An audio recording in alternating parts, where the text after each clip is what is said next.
राम द्वारा लोकनिंदा की चिंता 96वां पर्व कथा। अथानंतर जब इस प्रकार शुद्ध हृदय के धारक राम महेंद्रोदय नामक उद्यान में अवस्थित थे, तब उनके दर्शन की आकांक्षा से प्रजा उनके समीप इस प्रकार पहुंची मानो प्यासी ही हो।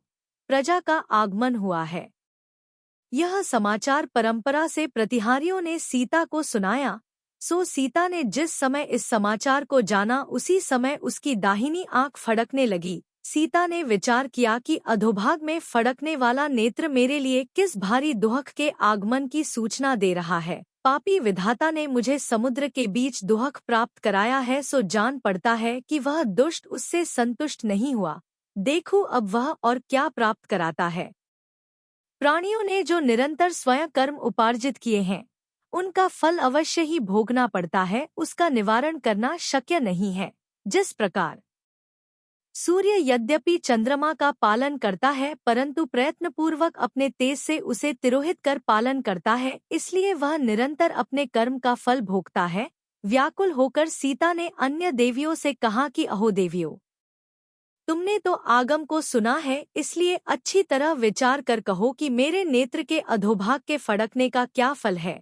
उन देवियों के बीच निश्चय करने में निपुण जो अनुमति नाम की देवी थी, वह बोली कि हे देवी, इस संसार में विधि नाम का दूसरा कौन पदार्थ दिखाई देता है। पूर्व पर्याय में जो अच्छा या बुरा कर्म किया है, वही कृतांत, विधि, दैव अथवा ईश्वर कहलाता है।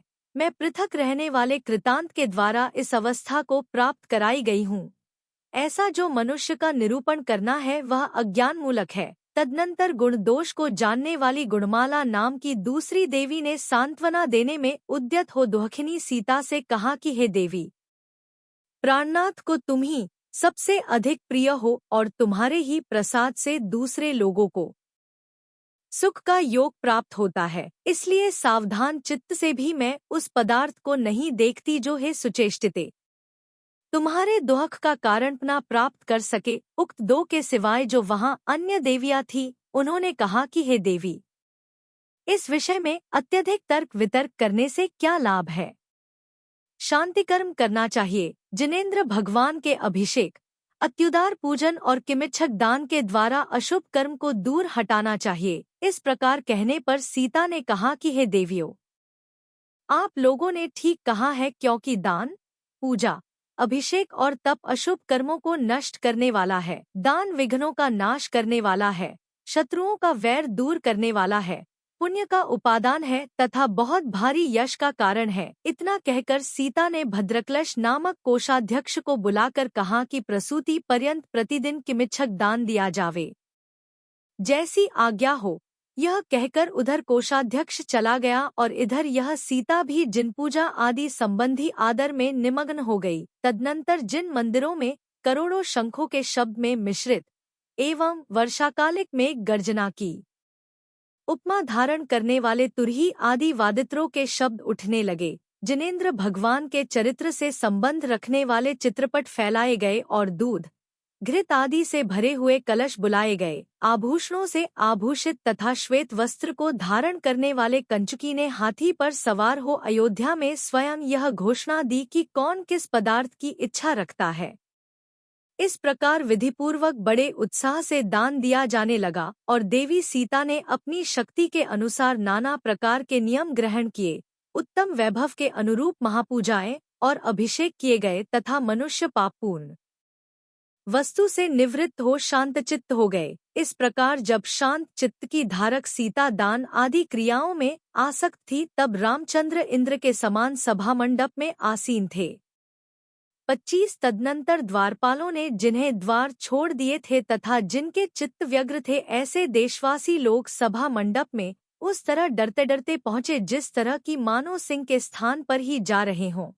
रत्न और सुवर्ण से जिसकी रचना हुई थी तथा जो पहले कभी देखने में नहीं आई थी, ऐसी उस गंभीर सभा को देखकर प्रजा के लोगों का मन चंचल हो गया। हृदय को आनंदित करने वाले और नेत्रों को उत्सव देने वाले श्रीराम को देखकर जिनके चित्त खिल उठे थे, ऐसे प्रजा के लोगों ने हाथ जोड़कर उन्हें नमस्कार किया। जिनके शरीर कंपित थे तथा जिनका मन बार बार काँप रहा था, ऐसे प्रजाजनों को देखकर राम ने कहा कि अहो भद्रजनों, अपने आगमन का कारण कहो। अथानंतर विजय, सुराजी, मधुमान, वसूल, धर, काश्यप, पिंगल, काल और क्षेम आदि बड़े बड़े पुरुष राजा रामचंद्र जी के प्रभार से आक्रांत हो कुछ भी नहीं कह सके।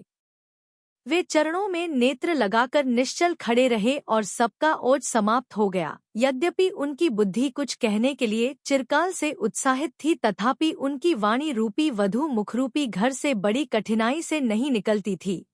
तदनंतर राम ने सांत्वना देने वाली वाणी से पुनः कहा कि आप सब लोगों का स्वागत है। कहिए, आप सब किस प्रयोजन से यहाँ आए हैं? इतना कहने पर भी वे पुनः समस्त इंद्रियों से रहित के समान खड़े रहे। निश्चल खड़े हुए वे सब ऐसे जान पड़ते थे कि मानो किसी कुशल कारीगर ने उन्हें मिट्टी आदि के खिलौने के रूप में रचकर निक्षिप्त किया हो, वहाँ रख दिया हो। जिनके कंठ लज्जा रूपी पाश से बंधे हुए थे, जो मृगों के बच्चों के समान कुछ कुछ चंचल लोचन वाले थे, तथा जिनके हृदय अत्यंत आकुल हो रहे थे, ऐसे वे प्रजाजन उल्लास से रहित हो गए, म्लान मुख हो गए। तदनंतर उनमें जो मुखिया था वह जिस किसी तरह टूटे फूटे अक्षरों में बोला कि हे देव, अभय दान देकर प्रसन्नता कीजिए। तब राजा रामचंद्र ने कहा कि हे भद्र पुरुषों, आप लोगों को कुछ भी भय नहीं है।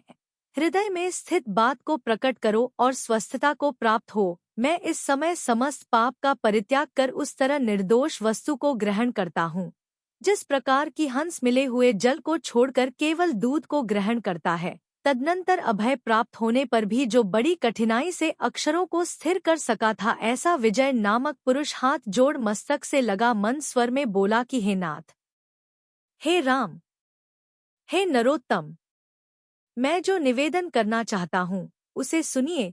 इस समय समस्त प्रजा मर्यादा से रहित हो गई है। यह मनुष्य स्वभाव से ही महाकुटिल चित्त है। फिर यदि कोई दृष्टांत प्रकट मिल जाता है तो फिर उसे कुछ भी कठिन नहीं रहता। वानर स्वभाव से ही परम चंचलता धारण करता है। फिर यदि चंचल यंत्र रूपी पंजर पर आरूढ़ हो जावे तो कहना ही क्या है। जिनके चित्त में पाप समाया हुआ है, ऐसे बलवान मनुष्य अवसर पाकर निर्बल मनुष्यों की तरुण स्त्रियों को बलात् हरने लगे हैं। कोई मनुष्य अपनी साध्वी प्रिया को पहले तो परित्यक्त कर अत्यंत दुखी करता है, फिर उसके विरह से स्वयं अत्यंत दुखी हो किसी की सहायता से उसे घर बुलवा लेता है। इसलिए हे नाथ, धर्म की मर्यादा छूट जाने से जब तक पृथ्वी नष्ट नहीं हो जाती है, तब तक प्रजा के हित की इच्छा से कुछ उपाय सोचा जाए। आप इस समय मनुष्य लोक के राजा होकर भी यदि विधिपूर्वक प्रजा की रक्षा नहीं करते हैं तो वह अवश्य ही नाश को प्राप्त हो जाएगी। नदी, उपवन, सभा, ग्राम, प्याऊ, मार्ग, नगर तथा घरों में इस समय आपके इस एक अवर्णवाद को छोड़कर और दूसरी चर्चा ही नहीं है कि राजा दशरथ के पुत्र राम समस्त शास्त्रों में निपुण होकर भी विद्याधरों के अधिपति रावण के द्वारा हृत सीता को पुनः वापस ले आए। यदि हम लोग भी ऐसे व्यवहार का आश्रय लें तो उसमें कुछ भी दोष नहीं है, क्योंकि जगत के लिए तो विद्वान ही परम प्रमाण है। दूसरी बात यह है कि राजा जैसा काम करता है वैसा ही काम उसका अनुकरण करने वाले हम लोगों में भी बलात् होने लगता है। इस प्रकार दुष्ट हृदय मनुष्य स्वच्छंद होकर पृथ्वी पर अपवाद कर रहे हैं। सो हे काकुत्स्थ, उनका निग्रह करो। यदि आपके राज्य में एक यही दोष नहीं होता तो यह राज्य इंद्र के भी साम्राज्य को विलंबित कर देता। इस प्रकार उक्त निवेदन को सुनकर एक क्षण के लिए राम विषाद रूपी मुद्गर की चोट से जिनका हृदय अत्यंत विचलित हो रहा था ऐसे हो गए। वे विचार करने लगे कि हाय हाय, यह बड़ा कष्ट आ पड़ा।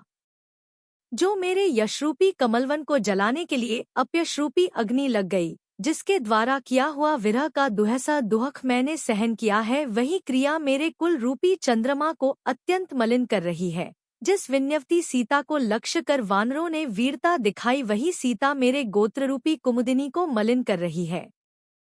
जिसके लिए मैंने समुद्र उतरकर शत्रुओं का संहार करने वाला युद्ध किया था, वही जानकी मेरे कुलरूपी दर्पण को मलिन कर रही है। देश के लोग ठीक ही तो कहते हैं कि जिस घर का पुरुष दुष्ट है, ऐसे पराये घर में स्थित लोकनिंद्य सीता को मैं क्यों ले आया, जिसे मैं क्षणमात्र भी नहीं देखता तो विरहाकुल हो जाता हूँ। इस अनुराग से भरी प्रिय दयिता को इस समय कैसे छोड़ दूँ, जो मेरे चक्षु और मन में निवास कर अवस्थित है, उस गुणों की भांडार एवं निर्दोष सीता का परित्याग कैसे कर दूं? अथवा उन स्त्रियों के चित्त की चेष्टा को कौन जानता है, जिनमें दोषों का कारण काम साक्षात निवास करता है, जो समस्त दोषों की खान है, संताप का कारण है तथा निर्मल कुल में उत्पन्न हुए मनुष्यों के लिए कठिनाई से छोड़ने योग्य पंख स्वरूप है, उस स्त्री के लिए धिक्कार है। यह स्त्री समस्त बलों को नष्ट करने वाली है, राग का आश्रय है, स्मृतियों के नाश का परम कारण है, सत्यव्रत के स्खलित होने के लिए खाई रूप है, मोक्ष सुख के लिए विघ्न स्वरूप है, ज्ञान की उत्पत्ति को नष्ट करने वाली है, भस्म से आच्छादित अग्नि के समान है, डाब की अनी के तुल्य है अथवा देखने मात्र में रमणीय है। इसलिए जिस प्रकार सांप कांचुली को छोड़ देता है, उसी प्रकार मैं महादोहक को छोड़ने की इच्छा से सीता को छोड़ता हूँ। उत्कट स्नेह रूपी बंधन से वशीभूत हुआ मेरा हृदय सदा जिससे अशून्य रहता है, उस मुख्य सीता को कैसे छोड़ दूं? यद्यपि मैं दृढ़चित्त हूँ, तथापि समीप में रहने वाली सीता ज्वाला के समान मेरे मन को विलीन करने में समर्थ है। मैं मानता हूँ कि जिस प्रकार चंद्रमा की रेखा दूरवर्तिनी होकर भी कुमुदिनी को विचलित करने में समर्थ है, उसी प्रकार यह सुंदरी सीता भी मेरे धैर्य को विचलित करने में समर्थ है। इस ओर लोक निंदा है और दूसरी ओर कठिनाई से छूटने योग्य स्नेह है। अहो, मुझे भय और राग ने सघन वन के बीच में ला पटका है, जो देवांगनाओं में भी सब प्रकार से श्रेष्ठ है तथा जो प्रीति के कारण मानो एकता को प्राप्त है, उस साध्वी सीता को कैसे छोड़ दूं? अथवा उठी हुई साक्षात अपकीर्ति के समान इसे यदि नहीं छोड़ता हूँ, तो पृथ्वी पर इसके विषय में मेरे समान दूसरा कृपण नहीं होगा। गौतम स्वामी कहते हैं कि जिनका मन स्नेह, अपवाद और भय से संगत था, जो मिश्रित तीव्र रस के वेग से वशीभूत थे तथा जो अत्यधिक संताप से व्याकुल थे, ऐसे राम का वह समय उन्हें अनुपम दुहक स्वरूप हुआ था, जिसमें पूर्वापर विरोध पड़ता था, जो अत्यंत आकुलता रूप था, जो स्थिर अभिप्राय से रहित था और दुहक के अनुभव से सहित था। ऐसा यह राम का चिंतन उन्हें ग्रीष्म ऋतु संबंधी मध्याह्न के सूर्य से भी अधिक अत्यंत दुहसह था। इस प्रकार आर्ष नाम से प्रसिद्ध श्री विषयणाचार्य द्वारा कथित पद्मपुराण में लोकनिंदा की चिंता का उल्लेख करने वाला 96वां पर्व समाप्त हुआ।